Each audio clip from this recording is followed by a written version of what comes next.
Novels for ever میں خوش آمدید۔ آج کے ہمارے ناول کا نام ہے خوابوں سے تعبیر تک اور اس کی رائٹر ہے فریدہ کنول شریف۔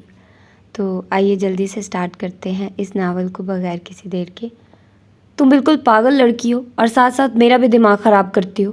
جب وہ دھیرے سے مسکرا کر کہتے تو میں سمجھ جاتی کہ انہوں نے میری ضد پر ہار تسلیم کر لی ہے۔ خواہ وہ مسکان شوق ہو، سنجیدہ یا بے بس ہو، کسی بھی قسم کا مسئلہ ہو، وہ ہر وقت بوتل کے جن کی طرح حاضر رہتے۔ میں حق بجانب ہوں یا نہیں، میری حمایت میں بولنا ان کا اولین فرض تھا۔ یہ بات ابھی کی نہیں تھی، بچپن سے ہی ایسا ہوتا چلا آیا تھا۔ توبہ تو اکثر ان کا مذاق اڑایا کرتی تھی۔ ثاقب بھائی، آخر آپ اروبہ سے اتنا ڈرتے کیوں ہیں؟ اس لیے کہ میں اس کی آنکھ میں آنسو نہیں دیکھ سکتا۔ اس کے چہرے کی افسردگی مجھ سے قطعی برداشت نہیں ہوتی، وہ اپنی ازلی سادگی سے بھرپور انداز میں کہتے، اور میں سر سے پیر تک نہال ہو جاتی۔ اسی بات کی شیب پر میں آنسو بہا کر اپنی ہر جائز و ناجائز بات پوری کروا لیا کرتی۔ کبھی کبھی وہ پریشان بھی ہو جاتے، لیکن پھر بھی انہیں ماننا ہی پڑتا تھا۔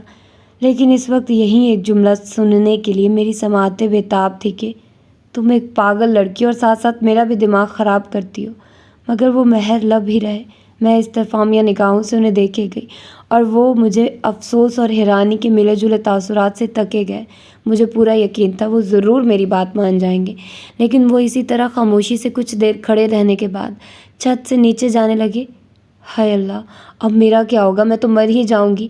ثاقب بھائی پلیز ہیلپ می، ان کی پشت دیکھتے ہوئے میں نے بہت پریشانی سے کہا، لیکن وہ مڑے بغیر آگے بڑھ گئے۔ میرا دل اور نگاہیں مشترکہ بین کرنے لگی۔ ان کے اپنے دل میں چور ہوگا، یہ خود بھی یہی چاہتے ہوں گے کہ میری اور ان کی شادی ہو جائے۔ کر بھی لیں گے تو کیا ہوا؟ میرا دل تو مر کے بھی جیت نہیں پائیں گے۔ اوہ خرم، تمہیں بھی امریکہ جانے کا شوق خواہ چرایا، آخر کمی ہی کیا ہے اپنے دیس میں؟ تبھی تبھی سسکیوں کو سننے والا فی الوقت تو کوئی بھی نہیں تھا، اس لیے میں خوب بلک بلک کر رونے لگی۔ یہ بہت بڑی حقیقت ہے کہ مجھے اپنے جذبوں پر ذرا سا بھی قابو پانا نہیں آتا۔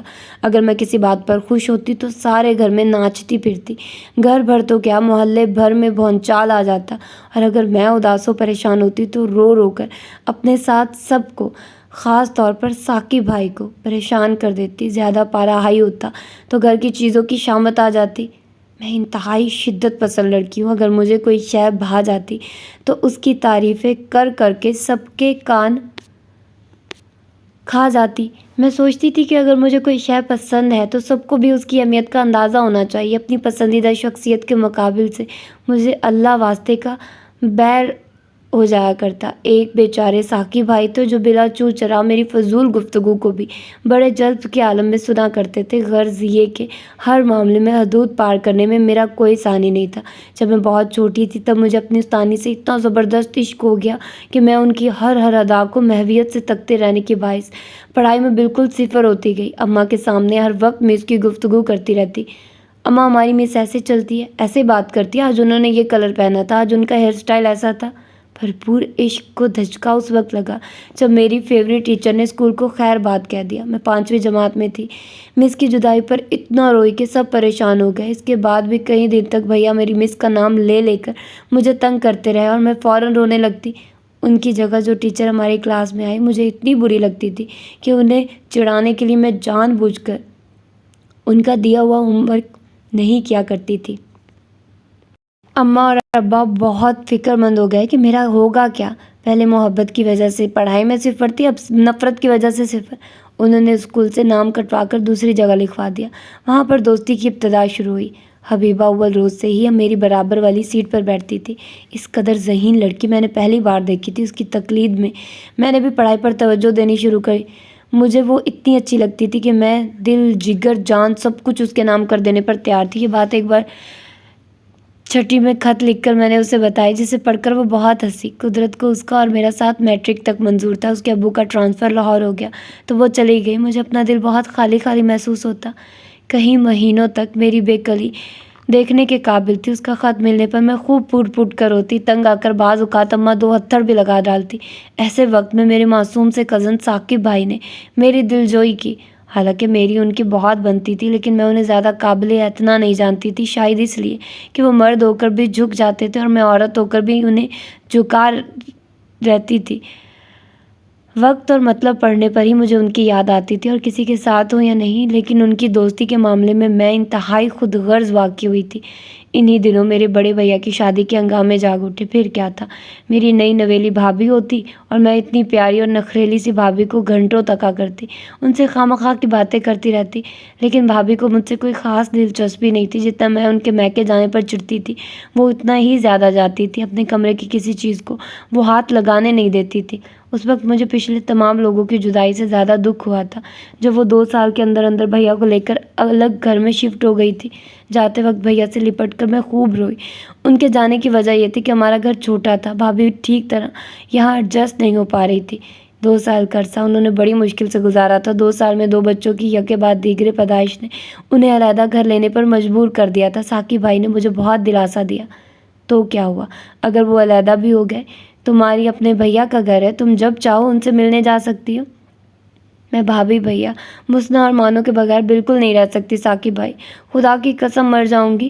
ان کے لاکھ سمجھانے پر میں اس وقت تک روتی رہی جب تک کہ مجھے نیند نہیں آئی۔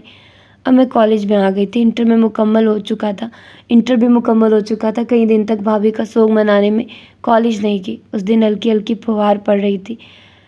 میں چھت پر جانے والی سیڑھیوں پر اداسی سے بیٹھی باہر کا نظارہ کر رہی تھی، چونکہ ہماری سیڑھیاں باہر کی طرف جانے والی گیلری میں تھی، اس لیے وہاں سے گلی کا منظر بآسانی دیکھا جا سکتا تھا۔ ہمارا گھر واقعی بہت مختصر سا تھا۔ گیلری سے قریبی بیٹھک، پھر اس کے پاس اماں ابا کا کمرہ، پھر داہنی جانب واصف کا چھوٹا سا کمرہ، سامنے سے ہند تھا، دائیں جانب کچن، بیڈ رومز وغیرہ تھے، اور بائیں جانب ہمارا کمرہ یعنی میرا اور توبہ کا۔ گلی میں بچے کرکٹ کھیل رہے تھے، حالانکہ ہلکی ہلکی پھوار بھی پڑ رہی تھی۔ میرا مزاج ذرا بچکانا ہی تھا۔ بچوں کو کھیلتا دیکھ کر میرے دل میں بھی امنگیں جنم لیتی تھی کہ میں بھی ان کے ساتھ کھیلوں۔ ایک تو ہمارا گھر اتنا چھوٹا تھا کہ گھر میں کھیل نہیں سکتے تھے۔ چھت پر کھیلوں تو دھم دھم کی آوازوں پر اماں ڈانٹ کر رکھ دیتی تھی۔ ننھے سے عاصم نے بال پر ایسی زبردست کک ماری کہ وہ سامنے گھر سے نکلتے ہوئے خرم کے سر پر جا لگی۔ آہ کی کرا کے ساتھ اس نے بال اپنے بازو میں دبوچ لی۔ اگر گیند میری آنکھ یا ناک پر لگ جاتی تو، اس نے تنک کر کہا۔ سوری خرم بھائی، اب کی بار ایسا نہیں ہوگا، عاصم نے معذرت کی۔ گیند دے دیجیے، بچوں میں سے کوئی بولا۔ نہیں، گیند اب نہیں ملے گی، خرم نے خفگی سے کہا۔ مجھے بچوں پر رحم آیا، بیچارے اتنے مزے سے کھیل رہے تھے۔ پلیز خرم بھائی پلیز، بچوں نے شور مچایا۔ ایک شرط پر یہ بال تمہیں ملے گی کہ میں بھی تم لوگوں کے ساتھ کھیلوں گا، اس نے انگلی اٹھا کر کہا۔ اوکے اوکے، بچے چلائے۔ خرم ان کے کھیل میں شریک ہو گیا۔ میں اسی محویت سے کھیل دیکھتی رہی۔ فوار کی رفتار ذرا سی بڑھ گئی تھی۔ وہ بچوں کے ساتھ انہی کی طرح شور مچاتا ہوا کھیل رہا تھا۔ سر کے بال ماتھے پر بکھر گئے تھے، شرٹ کے بٹن کھلے تھے، اس کی شرٹ بالکل گیلی ہو چکی تھی۔ یکایک میرا دل چاہا کہ میں اس کے چہرے پر آئی بوندیں اپنے دوپٹے سے صاف کر دوں۔ جب دوپٹے کی طرف دھیان گیا تو پتہ چلا دوپٹہ ہی نہیں، خود میں بھی پوری بھیگ چکی ہوں۔ شرارت بھری ہنسی، مخمور آنکھیں، کھیل کے دوران اس کے انداز کی پھرتی میں محویت سے دیکھتی رہی۔ بارش موسلا دھار ہونے لگی۔ بچے کھیل چھوڑ کر گھروں کی جانب دوڑے، لیکن شاید اسے بھیگنا اچھا لگ رہا تھا۔ آسمان کی طرف چہرہ کر کے وہ بڑے مزے سے بارش میں نہا رہا تھا۔ اروبا، چھت پر بیڈ شیٹ سوکھ رہی تھی، فوراً اتار لاؤ۔ اف، پہلے تو دھیان ہی نہیں آیا، اب تو بالکل گیلی ہو چکی ہوگی۔ اماں کے پکار نے میری محویت کو توڑا۔ میں دوڑ کر چھت سے بیڈ شیٹ اتار کر لائی اور اندر دروازے پر پھیلانے لگی۔ ارے تم تو بالکل بھیگ گئی، چلو جلدی سے کپڑے بدلو، بیمار پڑ جاؤ گی۔ اماں مجھے مزہ آ رہا ہے، بس تھوڑی دیر نہاؤں گی۔ بارش روز روز تھوڑی ہوتی ہے، اور بارش میں بھیگنے سے زیادہ مجھے خرم کو بھیگتے دیکھنے میں مزہ آ رہا تھا۔ میں پھر سے سیڑھیوں پر آ کر کھڑی ہو گئی۔ خرم سامنے چبوترے پر بیٹھ چکا تھا، بار بار بارش میں بھیگی پلکیں چپکتا، بے وجہ مسکراتا ہوا۔ وہ مجھے اتنا اچھا لگا کہ مجھے کم پسند آنا تو ممکن ہی نہیں تھا۔ اگر کوئی شے اچھی لگتی تو اس قدر اچھی لگتی کہ میں پاگل ہو جاتی۔ میں اتنے زیادہ فاصلے پر تو نہ تھی کہ اس کی نگاہ مجھ پر نہ پڑتی۔ اسے اپنی جانب دیکھتے پا کر میں سٹپٹا گئی، گھبرا کر سیڑھیوں سے اتر گئی۔ اس دن کے بعد سے میرا معمول بن گیا کہ میں ہر وقت خرم کو نظروں میں رکھتی۔ کالج سے آتے جاتے ہوئے وہ ضرور دکھائی دیتا۔ میں نے اس کے دوسرے اوقات بھی نوٹ کر لیے، جہاں سامنے والے گھر کی بیل بجی یا دروازہ پر دستک کی آواز ہوئی، میں چپکے سے سیڑھیوں کی طرف دوڑی۔ میری حرکتیں بے شک میرے گھر والوں سے پوشیدہ رہی ہوں، لیکن خرم سے چھپ نہ سکی۔ اس کی نظریں بھی میرا طواف کرنے لگی تھی۔ مجھے بہت اچھا لگتا جب وہ مسکرا کر مجھے دیکھتا، مگر میں گھبرا بھی جاتی، اس لیے فوراً